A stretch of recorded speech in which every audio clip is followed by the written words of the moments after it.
In the longevity world, few compounds have achieved the near-celebrity status of rapamycin and metformin, two molecules that, while originally designed for very different purposes, organ transplant rejection and diabetes, respectively, have become the darlings of aging science.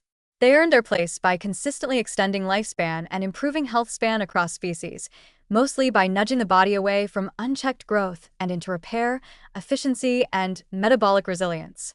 But now, a much stranger candidate is stepping into the arena: psilocybin, the psychedelic compound found in so-called magic mushrooms.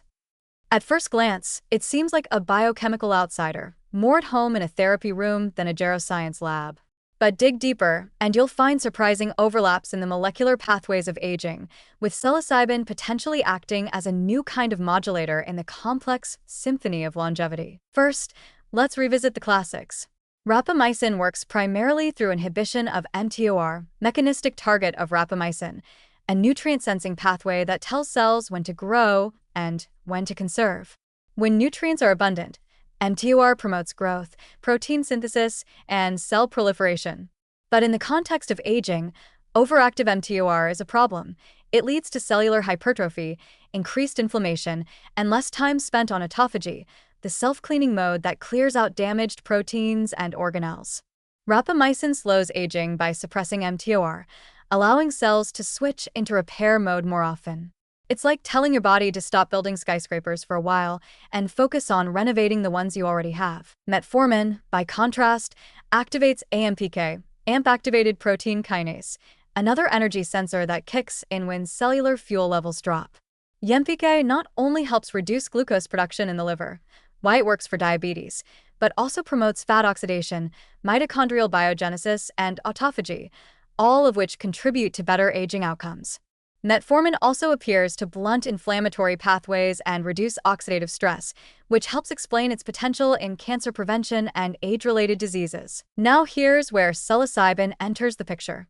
It doesn't directly inhibit mTOR or activate AMPK, at least not in the conventional way. But psilocybin modulates the 5-HT2A serotonin receptor, a receptor that's deeply entangled with both metabolic and inflammatory control systems. When activated by psilocybin's metabolite, psilocin, this receptor doesn't just produce hallucinations. It initiates a cascade of intracellular events that may touch many of the same downstream targets as rapamycin and metformin, but through a completely different door. For one, psilocybin has been shown to reduce systemic inflammation, particularly by calming microglia in the brain and modulating the immune response. Chronic inflammation, or inflammaging, is a core driver of biological aging, implicated in everything from cardiovascular disease to Alzheimer's. Psilocybin's effects on NF-B, a transcription factor that governs inflammatory gene expression, appear to mirror some of the anti-inflammatory benefits seen with rapamycin and metformin. Less inflammation means less cellular damage, less senescence, and a lower burden of metabolic stress. But psilocybin may also influence neuronal energy metabolism, with emerging evidence pointing to improvements in mitochondrial function and oxidative stress resilience.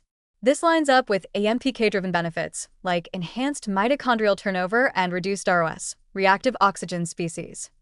While we don't yet know if psilocybin directly activates AMPK, some of its downstream effects, like improved neuroplasticity, reduced lipid peroxidation, and increased neurogenesis, suggest it's at least playing on the same field. Perhaps the most intriguing angle is that psilocybin may help coordinate a metabolic shift similar to what fasting, exercise, or calorie restriction accomplish. These are all interventions known to slow aging, and they work in part by triggering a mild stress response that primes cells for resilience, a concept known as hormesis. Psilocybin, by dramatically altering sensory and emotional processing, could serve as a kind of psychological hormetic stressor, helping reset the brain's stress axis, HPA axis, recalibrate immune tone, and even restore circadian balance.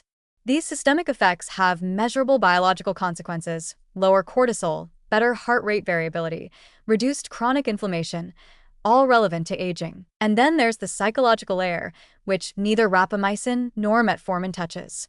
Psilocybin has the unique ability to improve emotional health in a lasting way, reducing anxiety, depression, and existential dread. This matters more than many longevity purists would like to admit. Chronic mental stress speeds up biological aging, shortens telomeres, and disrupts immune function. If psilocybin can lift the emotional load that weighs on aging brains and bodies, it may indirectly extend health span in ways that go far beyond its cellular footprint. So, where does psilocybin fit in the pantheon of anti-aging tools?